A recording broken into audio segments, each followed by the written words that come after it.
Good evening. Welcome to Divine Speech in African Traditionalism. I am your host, Augustine Ayinibisah Ayelah. To seek permission to speak, I rise before my father and my mother, the two individuals whom I looked up as my God and Goddess. I rise before my grandfather and my grandmother, whom I call my ancestors. I rise before the deities, the land deities, the water deities, and the sky deities. I rise before the goddesses and the gods. And finally, I rise before the Supreme Being, the amalgamated rulers of the world, whom my tradition calls Nawene. With this prayer, I know I'm permitted to speak. My guest today is Mr. Sheikh Moussa Drammeh. Mr. Sheikh Moussa Drammeh is the producer of African Union Profile on BronxNet, Channel 69. He is also chairman of the Islamic Cultural Center of North America. Mr. Sheikh Moussa Drammeh operates Masjid Al-Amin, Islamic Leadership School here in the Bronx. He's a very busy gentleman who is working so hard to raise the standard of living for his people. For those of you who already watch his shows on the BronxNet, you know what I am talking about. Mr. Sheikh Moussa Drammeh, welcome to Divine Speech. Thank you, and I'm blessed to be here. Please tell us about yourself, your goal in producing your show, the African Union Profile, and how it is doing, and also how you manage all these things. Well, thank you very much. As you said, my name again is Sheikh Moussa Drammeh, and I am the founding chairman of Islamic Cultural Center of North America, an organization that runs the first and only full-time Islamic school in the county of the Bronx, which happened to open on Tuesday, September 11, 2001. What a coincidence. Right. And the school is an environment where we provide academic education with an Islamic study education here in New York, because some immigrants until now believe that they must send their American-born children back to wherever they are coming from for religious education. Right.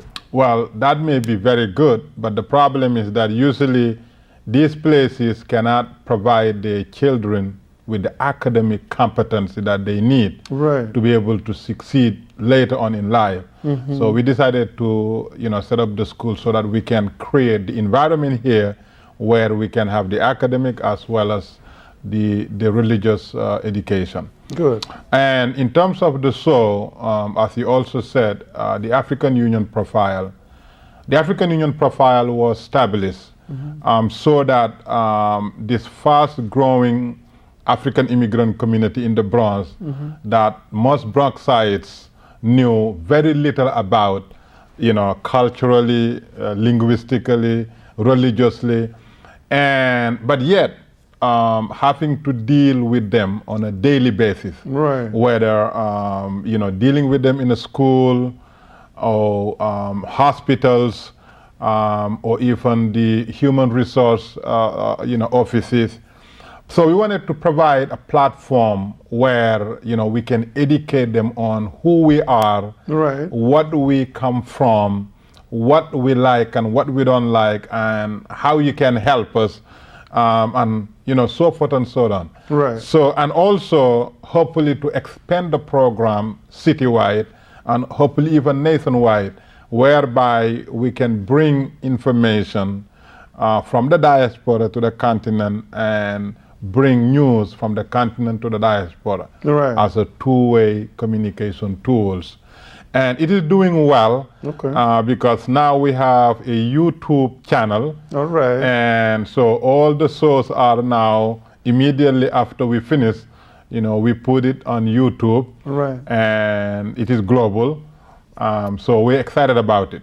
Good. And in terms of timing, Right. as I said earlier, I'm very respectful of time. And I think because of my religious background, I rarely go to a meeting or any place invited Right. late. Okay. If I'm late, you don't even have to ask me. Right. There's a real reason. That's how much I respect time. I don't Okay. believe in African time and this time and that time. No. I believe and value time. So because of that, I'm able to be very productive Okay. for what I do. Right. I'm very selective on the tasks that I embark on. But once I take it, I do it. Okay. And because I respect time. Beautiful. Now, you recently held a press release regarding the violence in Nigeria. Can you update us on that? Absolutely.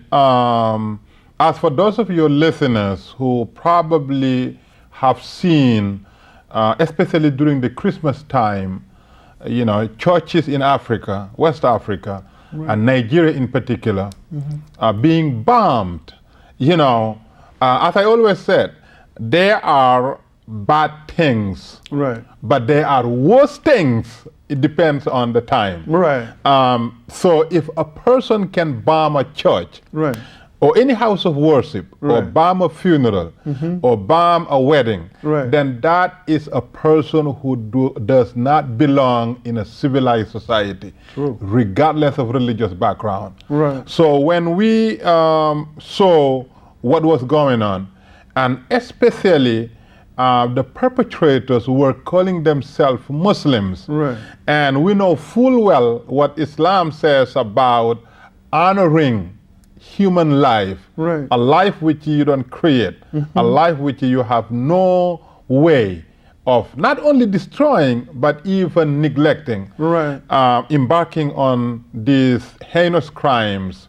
So we took it upon ourselves as Africans first, Right. then as Muslims second, Okay. to say that we have to come and create a unified force Okay. in making sure that those who call themselves whatever name, Boko Haram or whatever, Right. are not representative of anybody.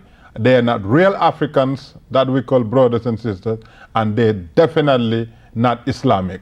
So, we reach out to different religious groups, to different leaders, and we held a press conference here in New York City. Right. And we invited many people so that we can begin to isolate criminals. Right. And those whom we can isolate and then maybe educate, we bring them back to the fold. Beautiful. The ones who cannot be educated and whose only mission in life is to eliminate other lives, then we let them deal with the legal system. Right. So, and ever since we held that press conference, we've received so many praises Okay. from Muslims and non-Muslims and Africans and non-Africans.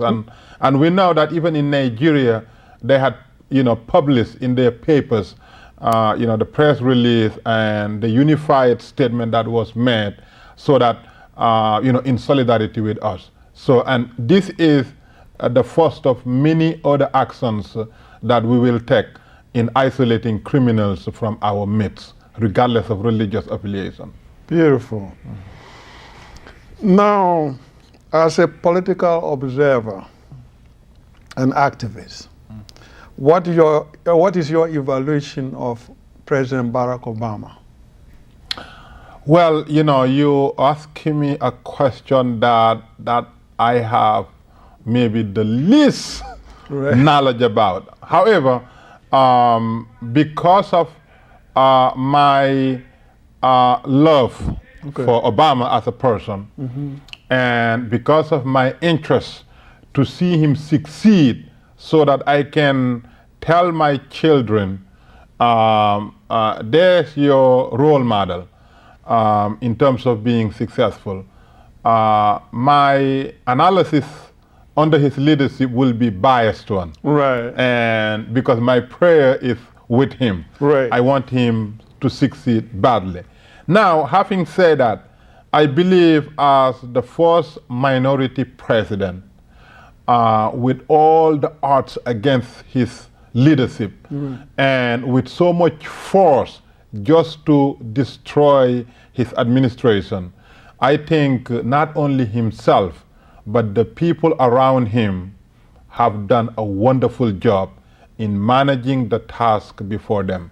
And you cannot name all the accomplishments he has done so far. Right. And most of which Republicans find a label just so that they can mislead people in believing that the accomplishment is a liability. Right. But I believe Americans are smarter than what the Republicans think of them. And I believe that this election will really show the Republican Party that when a leader comes and provides the services that we so badly in need of, we will be with him. And I believe he will be reelected if everything continue to go like they have been. So that is my belief and that is my prayer. Right. Again, as a political activist, what is your take on the latest story? It's a new news item about the NYPD spying on Muslims in New Jersey, even though it is out of their jurisdiction. Well, I think a couple of days ago, everybody saw me on pretty much every channel. Okay. Because I held a press conference right in front of the One Police Plaza. Okay. Because I was invited by Honorable Raymond Kelly, the New York City Police Commissioner, okay, along with 5 other Muslim leaders, okay, to meet with him and find a common ground and also to seek solution to what is being alleged. Right. Now, I want you to give me a little time to walk you through what has happened. Okay. In the 90s, Rabbi Meir Kahan, an innocent Jewish leader, was assassinated by Muslim terrorists here in the heart of Midtown Manhattan. And then everybody deemed it an isolated criminal act. A few months later, a van filled with innocent Jewish New Yorkers were shot at by Muslim terrorists. And still, we call it an isolated criminal act. Right. In 1993, the same criminals came back to destroy the Twin Towers. Right. Even though they did not succeed then, but they killed a score of innocent New Yorkers. Right. Then we still deem their act as an isolated criminal act. Right. Well, September 11, they came back with vengeance. And they were able not only to destroy their prize target, but they took along almost 3,000 innocent lives, people from all walks of life, all religious backgrounds, all professions, all ages. Now, for a commissioner who commands a force that lost so many lives, as well as facing the challenges of health situations that affect the first responders, the firefighters, the police officers. Right.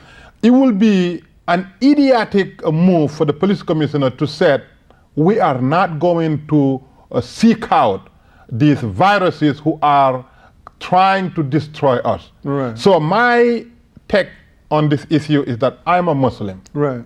I do not want to be associated with criminal elements. Right.